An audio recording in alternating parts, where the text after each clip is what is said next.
We've previously covered the GoPro in all aspects along with the GoPro original and third-party accessories. However, I've had several requests for a complete beginner's guide to using this hugely popular camera. For those of you familiar with the GoPro already, you may find this video a little basic.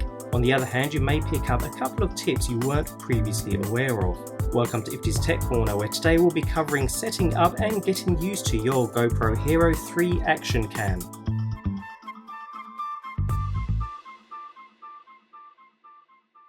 Before we start with the camera itself, let's take a quick look at the housing it comes with. Removing the housing from its base or any quick release mount is simple. Just squeeze the two ends at the back together and push the clip forward. Reverse the process to lock the quick release buckle back into a mount, and then use the rubber plug you receive with the camera to fill the gap to reduce any vibration. Looking at the housing itself, there are two types, and we've had a look at the differences between them in a previous video, which I'll link to in the video description below. The main difference you need to be aware of is the previous Hero 3 housing, besides being a little thicker and more robust, can be taken deeper underwater than the new, thinner and smaller Hero 3 Plus housing. Nevertheless, they also have two distinctly different clips to open and close the housing. Hero 3 has a two-way clip. Slide the top section across to unlock and then lift the rest of the clip over. The Hero 3 Plus clip simply lifts up from the front to unlock. Both are robust and tough, so you don't need to worry about them coming loose or your camera falling out.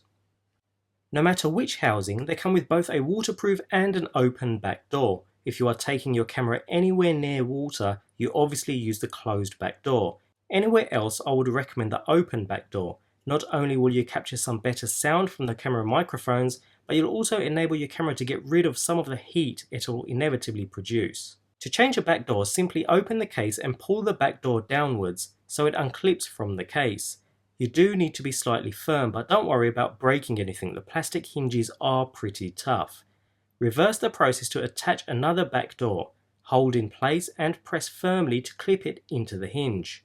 Notice the small gap in the middle of the hinge here. That gap can be used to tie some fishing wire or string in order to tether your camera, so if your mount should break or come loose, you won't lose your camera entirely. Also note that the Hero 3 and Hero 3 Plus back doors are not interchangeable due to the difference in sizes between both housings. A final note about housings before we move on to the camera itself. After using your housing underwater, always use fresh water to wash it out and get rid of all of that salt water.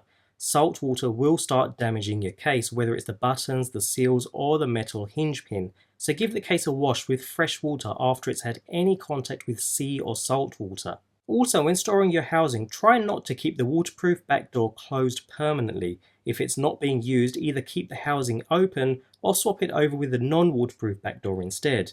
You don't really want to compress that rubber seal for long periods of time when the housing isn't being used.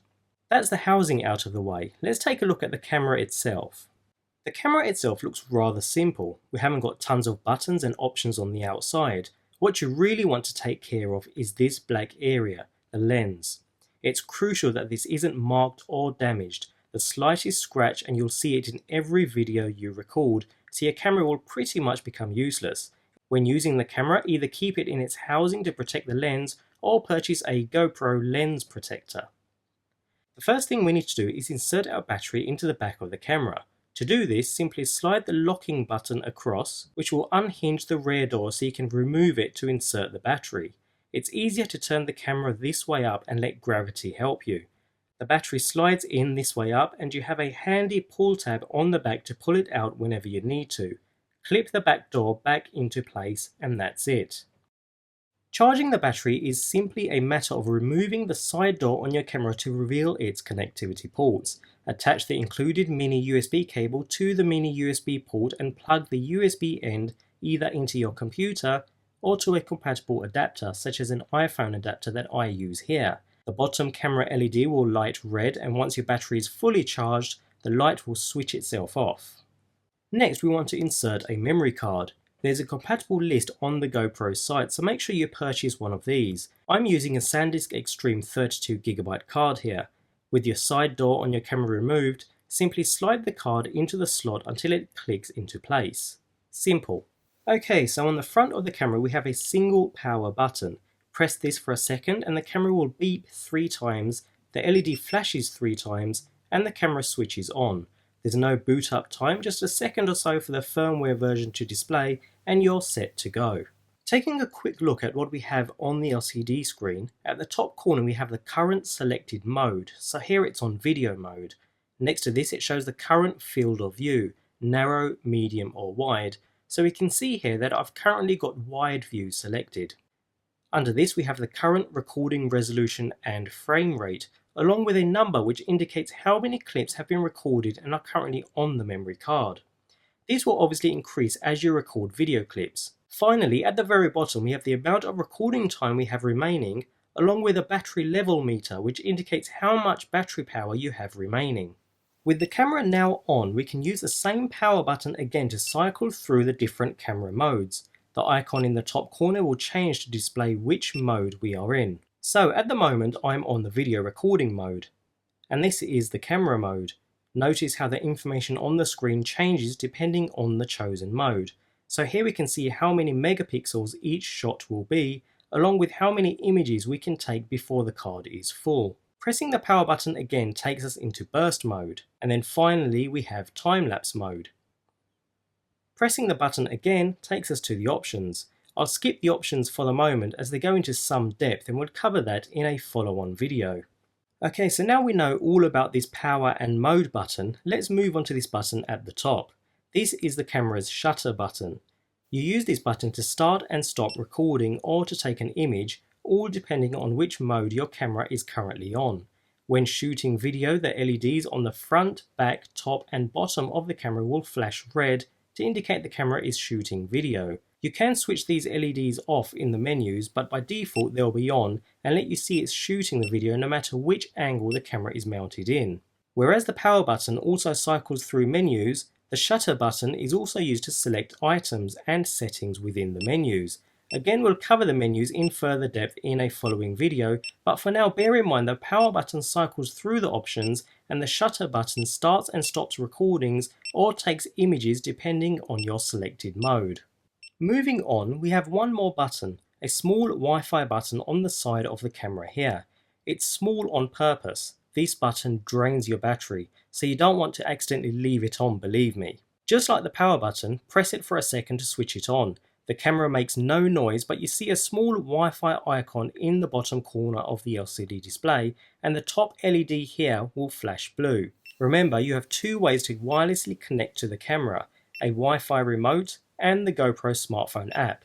But bear in mind you need to place your camera in one of the 2 modes before you connect. To check or change the mode, simply press the Wi-Fi button again while the Wi-Fi is switched on, and you'll jump straight to the Wi-Fi menu, where you can use the power button to cycle through the options and the shutter button to select. To exit any menus, just keep the shutter button pressed for 2 seconds and it will jump straight back to your shooting mode. Just a quick note with regards to the LED indicators. We have a red LED indicator to show when the camera is switching on and off and when it's recording. The blue indicator shows whether wireless is on or off. To switch the camera off, keep the power button pressed for 3 seconds. The camera will beep and the red LED flashes 7 times to indicate it's switching off. Notice how the blue LED is still flashing. That's because the camera's wireless can be switched on and off even when the camera itself is off. The camera does not need to be switched on to use the wireless. It's important you remember this because having the Wi-Fi on will drain your battery even when the camera is off. You need to manually switch the wireless off either in the camera menu or by simply holding the Wi-Fi button for 3 seconds just like switching the camera off, and you'll see the blue LED indicator flash 7 times to indicate the wireless is switching off. When you have no flashing blue LED, the wireless is safely off, and it will no longer drain your battery when the camera is off. Viewing content is very simple, just like any other point-and-shoot camera. Connect the included mini USB cable to the mini USB port on the side of the camera and the other end to your computer.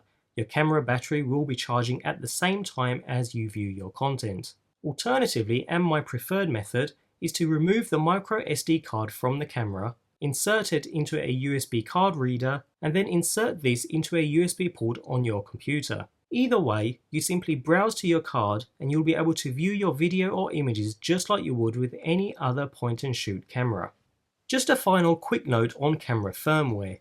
Every so often, GoPro release camera updates called firmware updates, which fix bugs and refine or improve on the camera software, sometimes even introducing new features. I highly recommend you check your camera firmware and update if needed by following my GoPro firmware upgrade guide. I'll leave a link in the video description below, which will take you through the steps for successfully updating your camera firmware. So there we have it. I hope this guide has given you a good start on how to use your GoPro camera. In the next part, coming shortly, we'll take a more detailed look at camera options. In the meantime, remember to check out all the other GoPro tips and tricks and review videos I have on my channel to give you a greater insight into how versatile this little camera is. If you have any questions, please feel free to leave them in the comments section below. Alternatively, feel free to check out the other GoPro videos in my channel by clicking above or in the description box below. Remember to subscribe as there are plenty more GoPro videos and tutorials coming shortly. See you next time in Ifty's Tech Corner.